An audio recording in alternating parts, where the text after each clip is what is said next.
So, first and foremost, I think it's super important to acknowledge the introduction when approaching the house on Mango Street by Sandra Cisneros because Cisneros, my bad.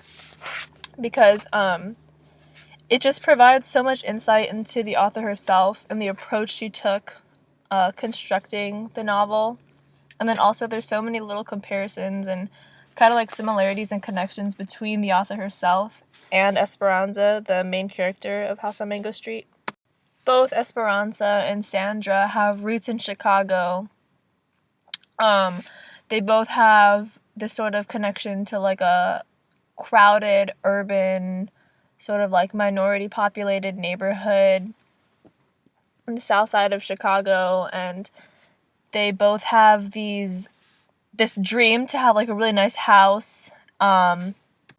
It says on I think it's the second it's about the second page into the introduction. I'll quote something from the book. She says, "As a girl, she dreamed about having a silent home." She's referring to herself, because there's a photo presented at the beginning of the introduction, and it's herself, and she's basically talking in third person. So she says, "As a girl, she dreamed about having a silent home, just to herself, the way other women dreamed of their weddings." Already there's a connection between the author and Esperanza because Sandra's introducing herself in this way, and then she also introduces Esperanza, the main character, as basically moving into the house on Mango Street, but it not fulfilling like her expectations, and she develops this dream to have a lovely home, like a silent home, away from this crowded, urban, lower-class neighborhood.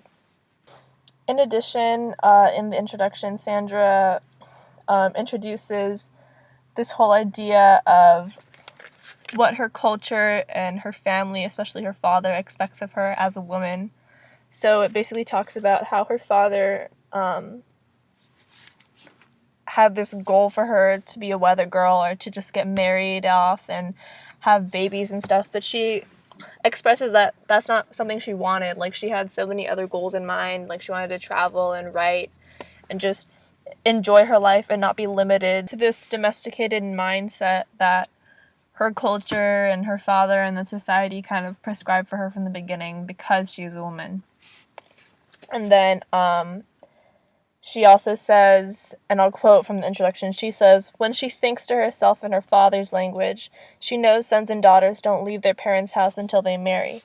When she thinks in English, she knows she should have been on her own since 18.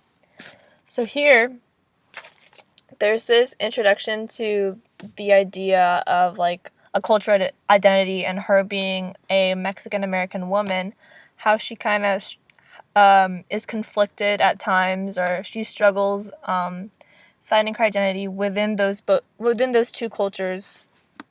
There are even realistic connections between characters, like she knew this family that had a pet monkey, so that draws a connection to the monkey garden chapter in the book. And then she talks about how other inspirations for the house on Mango Street, although they're characters, they're kind of representative of people that she's known or stories that she's heard, because she was a teacher and in this sort of like lower income neighborhood, and she hears these stories from these kids and she uses them in her novel to kind of bring them to life and to tell their stories and to, in a way, like advocate and like bring awareness to the issues that go on that are often ignored or shadowed and underrepresented as well.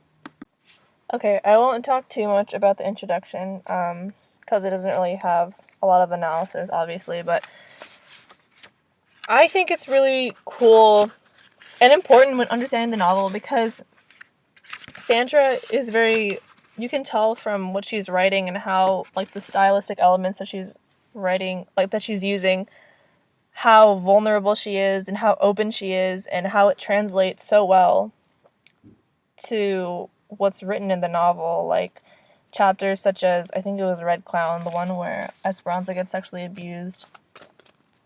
Although the introduction doesn't reach that deepness, there's like stylistic elements and just this openness and kind of warmth and transparency that Sandra herself seems to have, which I think is a great connection between Esperanza and Sandra.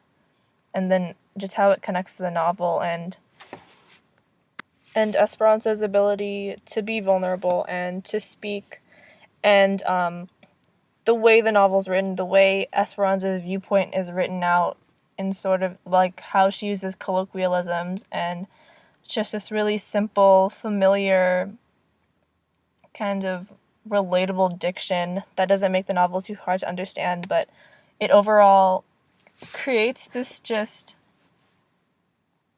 deepened connection between the reader and Esperanza, because she evokes experiences in a way that, even though that certain experience or circumstance may not have happened to you or may have not been applicable to you, you still feel like you've been through something like that, or that you can clearly imagine what's going on in her head.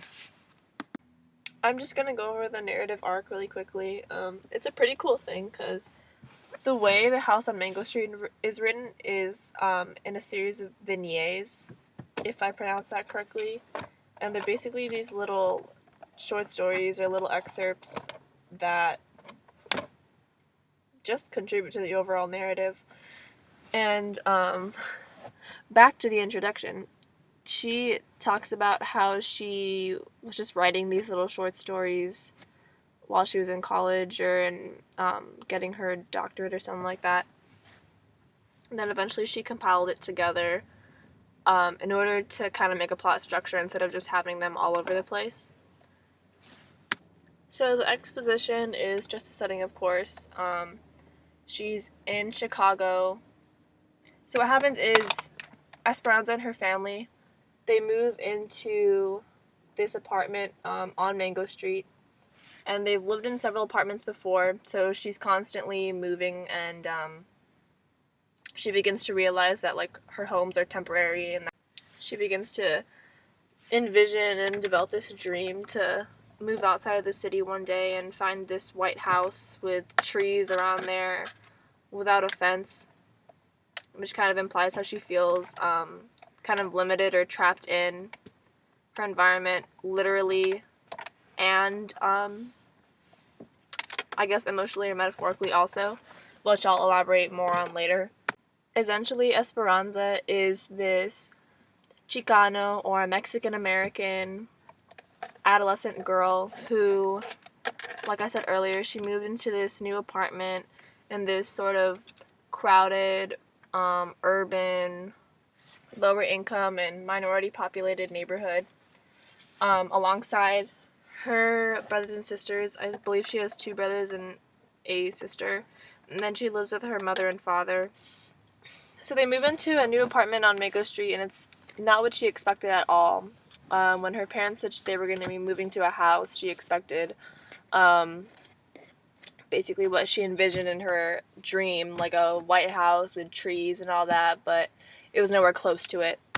So at this point, you can start considering some key points, such as the fact that she is lower income, that she is Mexican American, so there may be some sort of like conflict with identity and like a struggle to find her identity within the 2 cultures.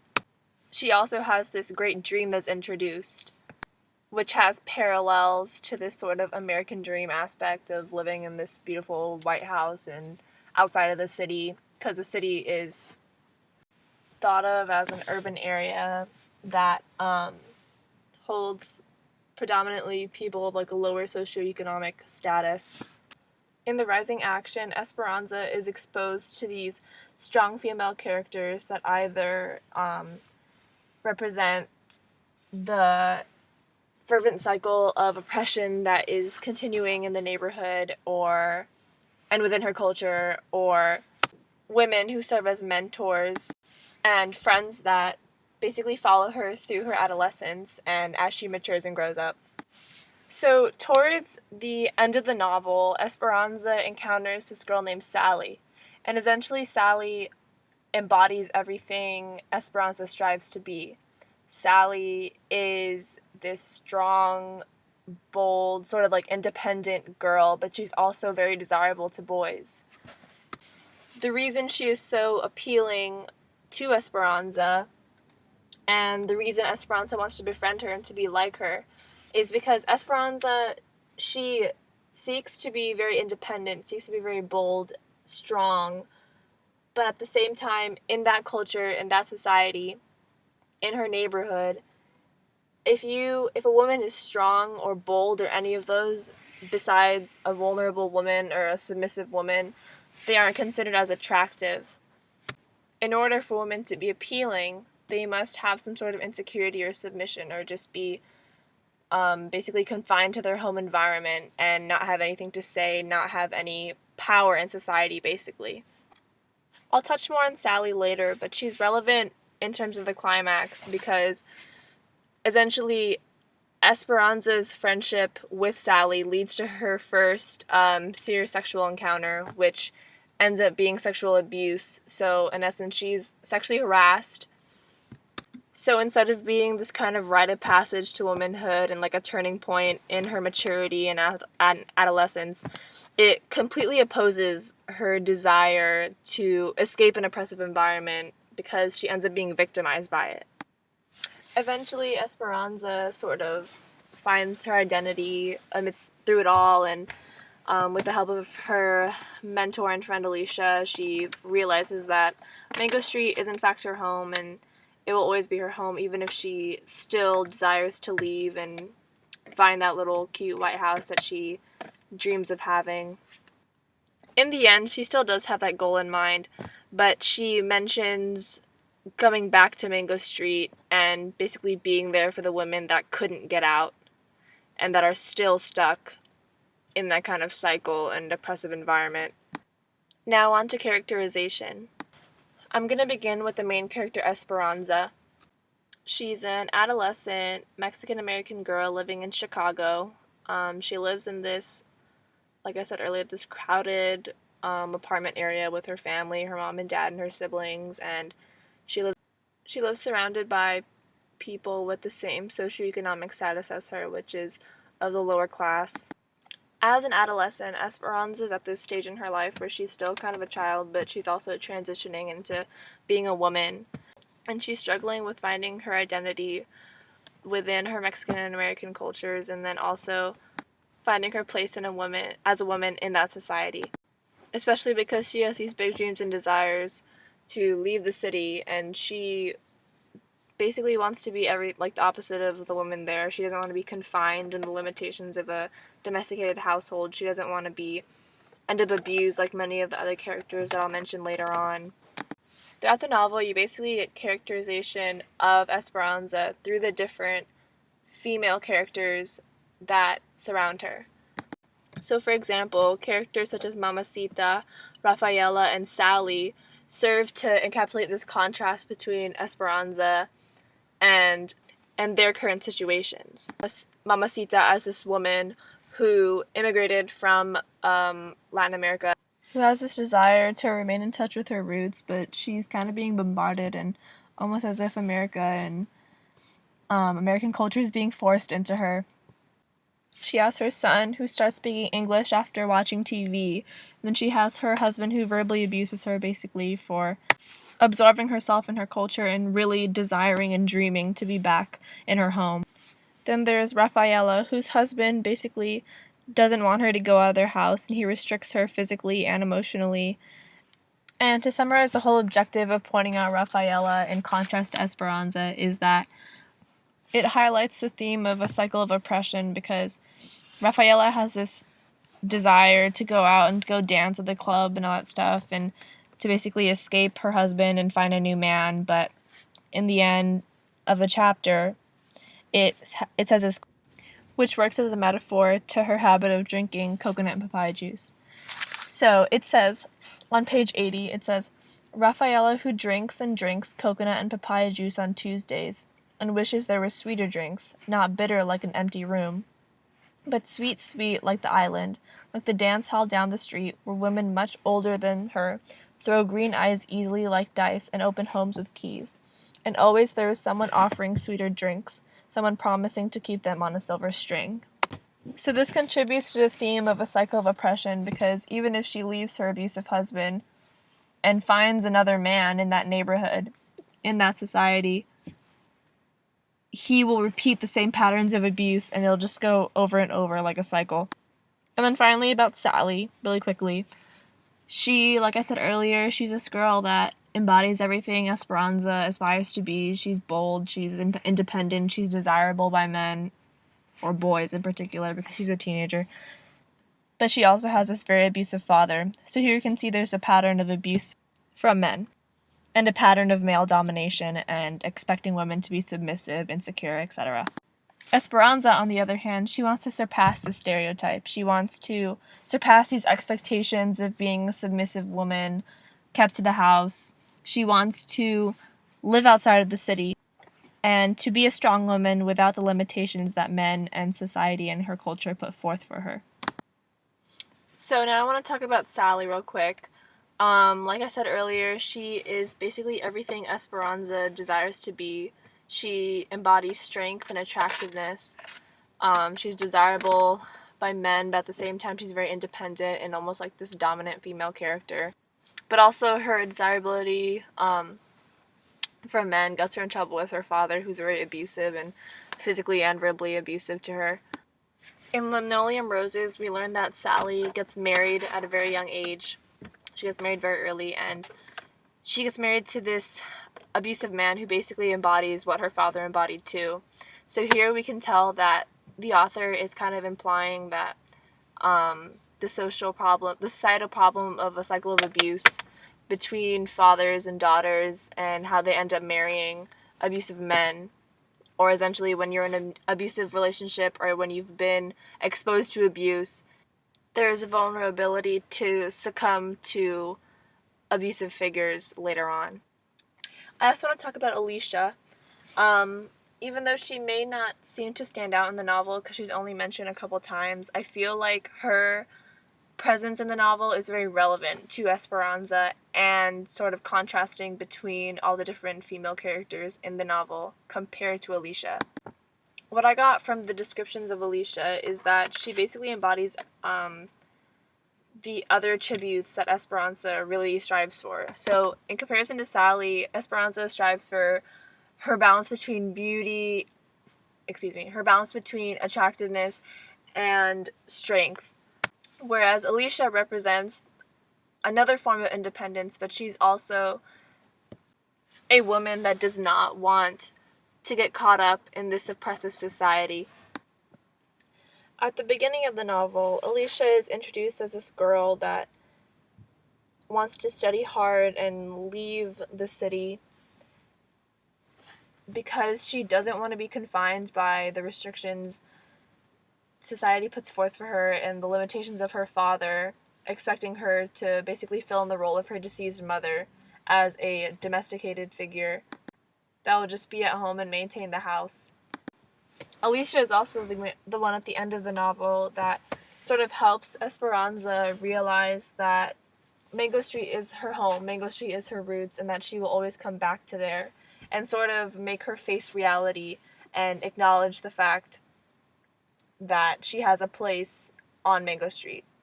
So moreover, I just want to give little snippets about the different strong female characters that are present in the novel, because I feel like even if you have a small insight on these characters, that you'll be able to connect it to a deeper theme as well. So there's a character, Ruthie. She has a husband, she has a house outside of the city, job offers, but she still comes home and basically spends most of her time at Mango Street. So in essence, this basically hints at the idea, that Esperanza, she has this huge goal to leave the city and to find a nice house and to just start a life on her own and to be independent. But it hints at the idea that she should remain true to herself and to keep Mango Street in her identity, and to realize and to acknowledge that Mango Street is part of her roots and that she can always come home to Mango Street and that Mango Street is her home, instead of denying that Mango Street isn't her home and that it's just some sort of temporary place that they're just going to leave again, and that she doesn't fit in there, or she doesn't feel comfortable there, or even just simply identify with her surroundings. Rafaela, again, is this woman who is subjected to the cycle of abuse, and that is included in the novel in order to emphasize the reason Esperanza wants to escape this oppressive environment, the reason she doesn't want to conform to society's expectations as a woman. And then Mamacita, whose characterization hints at the need for Esperanza to remain true to her culture and to remain close in her roots, which I believe that Mango Street represents, because she's surrounded with people of the same culture and socioeconomic status. So even if she wants to escape that environment, she will always remain true to herself and true to where she came from. And then there are characters like Marin or Marin, who act as mentors to Esperanza and just basically guide her through little things of growing up in adolescence, like learning about boys and how to deal with like facial hair and all that stuff. And she's also this character that represents strength and attractiveness at the same time, even though it may get her in trouble sometimes. So in the novel, gender serves as this inhibitor for Esperanza and the women around her. Women are expected to submit to dominant male figures and to be secluded in households and to be in charge of domestic duties and refrain from giving in to the temptations of the outside world. Esperanza's great-grandmother, Marin, Alicia, Mamacita, Sally, Minerva, and Rafaela, they're all confined by the restrictions of their gender. They're punished and stigmatized for being desirable to men, and they're limited in their ability to exercise freedom and exhibit strength. Esperanza in particular, she faces this conflict as she's working on discovering her identity. She doesn't want her desire to be loved and attractive to conflict with her need for independence and steadfastness. Cisneros surrounds Esperanza with these different women to empathize Esperanza's yearning to escape this limited environment and to defy the expectations of a woman in her culture. Esperanza also struggles with fulfilling her dreams despite being of a lower socioeconomic status. She isn't unaware of her position in society, and she isn't overly ambitious about her dreams either. In the first chapter, there's this nun that makes a demeaning comment about her living situation, and despite being aware of her status, this motivates her to persist in pursuing her dreams. When Louis' cousin rolls up in this stolen Cadillac, Esperanza and the other cousins immediately question his possession of that vehicle. And then Cisneros includes small stories such as this to reiterate the idea that their status in society is perceived as a limiting factor, and that it is unimaginable for them to deliver on their ambitions. In Those Who Don't, Esperanza, she introduces this idea of group polarization, and she humanizes the people in her neighborhood that outsiders may perceive as dangerous. But at the same time, she admits that she would feel the same sort of displacement in another neighborhood. Aside from the minute implications of these microaggressions that persist throughout the novel, this gives an idea that perhaps her goal to live outside of the city is unreachable because of her subconscious fears that haunt her. Moving forward, Esperanza also faces conflict or confliction with her cultural identity as a Chicana. In the chapter My Name, there is this separation of English and Spanish names, where she gives the English name a more positive connotation than the Spanish one. It's almost as though she implies that Esperanza is torn between her Mexican and American cultures, and at this moment in her maturity, she's prescribing a more positive connotation to the American way of life.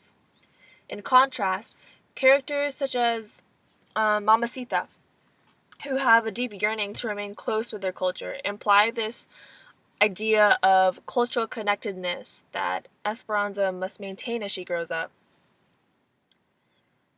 Especially growing up in the US, where the American dream is the ultimate goal, Cisneros invites the reader to experience this frustration Mamacita has with battling the American influence. In doing so, it infers that Esperanza is experiencing a similar situation, although not explicit, but she's having to battle with fighting off American culture and ideologies and not abandoning her roots.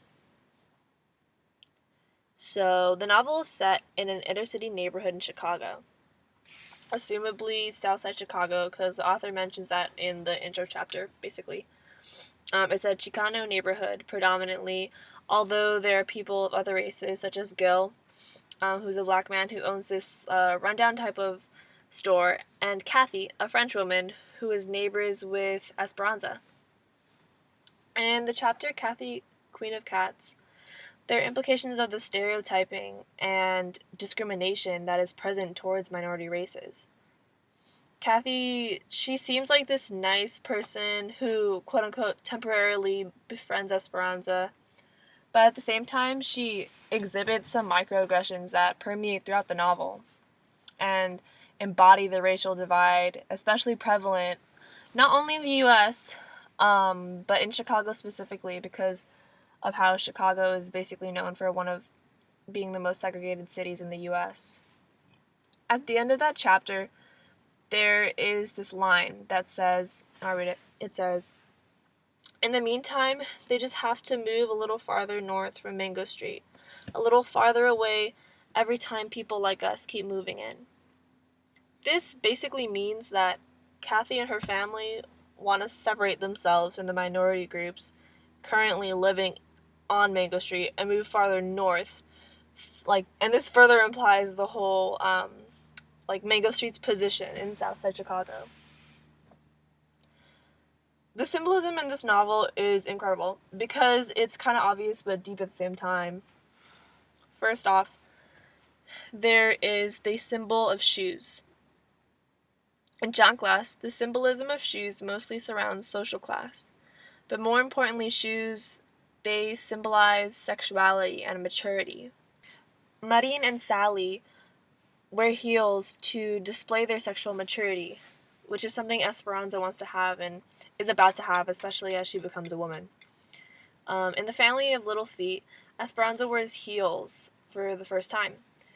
This is symbolic in the sense that it represents the epitome of adolescence, like when you are kind of testing the waters of adulthood, but you're still physically a child.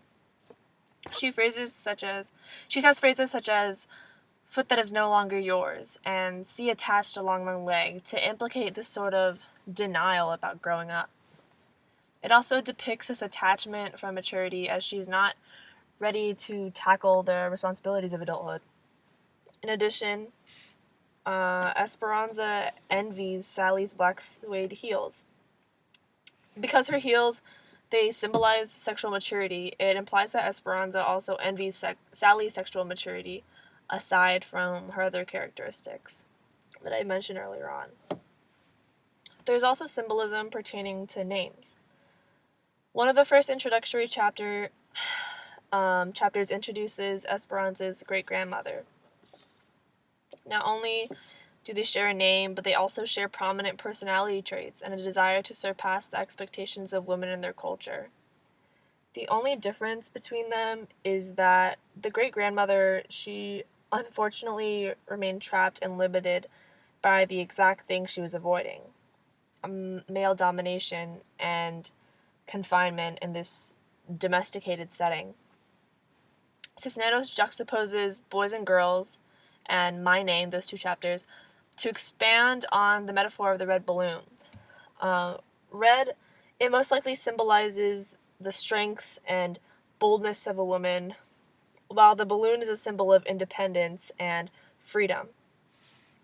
Unlike Esperanza, her grandmother's strength and boldness is limited by the anchor, which can be perceived as her husband, and she was unable to achieve any independence. In the chapter My Name, there is also this conflict of identity confusion. Esperanza, in a way, tries to dissociate from her name and attributes her English name to positive connotations, such as hope, whereas her Spanish name has a duller and less attractive meaning, and she uses words such as muddy. There's even an occurrence later on in the chapter, and some more, how when Rachel points out the cumulus or white clouds, and they label them with English names. And when she points out nimbus or the darker clouds, they label them with Spanish names. Cisneros includes this in order to expand on the perceptions these women of color develop due to the lack thereof of representation in society, and the discrimination and stereotyping that leads these young girls into almost innately prescribing negative connotations to themselves and their heritage, like it's normal or acceptable. Another symbol is the sky, or the sky and clouds. Darius in the Clouds introduces the sky as a symbol for spirituality.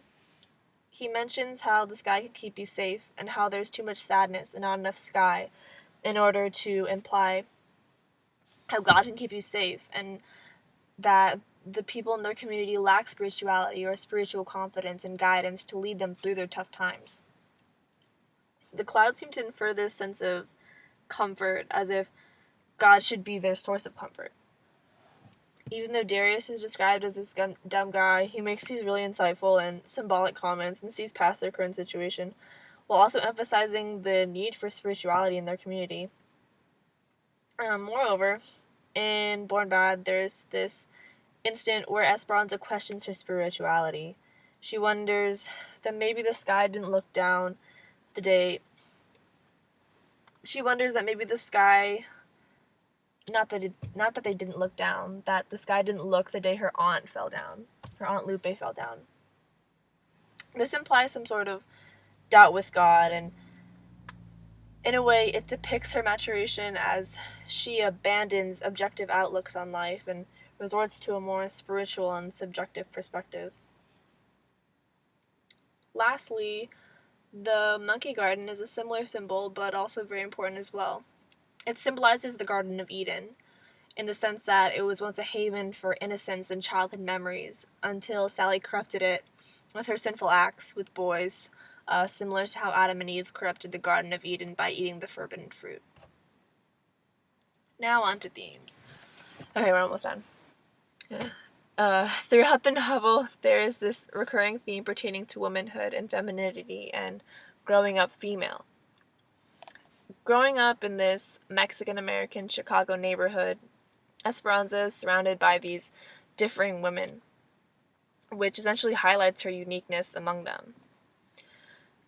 As a woman, they're limited by cultural expectations and denied of expressing themselves with freedom and having pure independence. In Alicia, Who Sees Mice, there is a scene where Alicia's father, he's unable to see the mice that travel around the corners of their home. Alicia, however, she's able to see it. This implies the idea that a woman is the one entitled to cleaning and maintaining the house. The father didn't see the mice because he was present in an area of the house that he would be stereotypically unfamiliar with. However, Alicia, as a woman, she was able to identify it. In addition, Esperanza is influenced by women such as her mother, who, despite her status at home, still encourages her to dream past her expected situation. And there's other female mentors such as Marin, who provide the sense of femininity as she wears makeup and short skirts and heels, and she talks to Esperanza about boys and just simple things about growing up and becoming a woman. Also, there are women like Mamacita, Rafaela, and Sally who provide darker representations about being a woman in society. In contrast to the mentorship and femininity that radiates within the stories of Marin and such, the excerpts about the abused women depict the prevalence of male domination and oppression that persists in the community. On one hand, there is also the inclusion of the Earl of Tennessee, who basically rotates prostitutes without getting stigmatized for it. And then on the other hand, Esperanza feels unattractive and doesn't pursue her crush Sire because, unlike his girlfriend, who exhibits insecurity by not knowing how to tie her shoe, side note, which is a symbol for sexuality, if you remember, Esperanza exhibits strength and independence, which is undesirable in her community. So meanwhile, while women are being ostracized for their boldness and punished for their sexual freedom, there's this irony in that men don't end up with the same consequences as women despite their equally as expressive behavior. Lastly, there is the theme of culture and identity. Although there is a definite struggle between her Mexican and American cultures, Esperanza always seems to gravitate back to her Mexican roots.